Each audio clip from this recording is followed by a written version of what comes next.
Washington County State's Attorney's Office recently started a podcast that offers an exclusive backstage pass into some of the biggest cases in the area.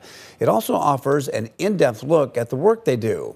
KELOLAND's Tyler Louder spoke with the office on what this podcast will teach the public. In many instances, you either need to be in the courtroom or get a highlight of what happened to know more about a case. Years ago, we had to depend on the media to kind of get our stories out.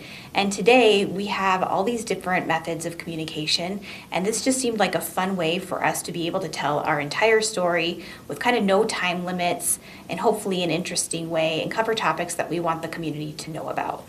The Justice in Action podcast will cover everything from how their office works to law terminology, as well as revisiting some older cases. I've convinced her that like every third episode, let's tell a story about some really fascinating case that has impacted our community that we've never been able to really tell the full story about. The goal of the podcast is to give more insight into what goes on behind closed doors and to better paint a full picture. There's only so much that you know getting access to a story just from the courtroom. So we have so much other access to detectives and survivor stories and the prosecutor's backstage information about what goes on behind the scenes. You're just getting out, this person pled guilty or the sentence was this, but you don't always think about the person behind that crime and how it impacts not only the victim, but their families, the community, the people who work on the case, the investigators.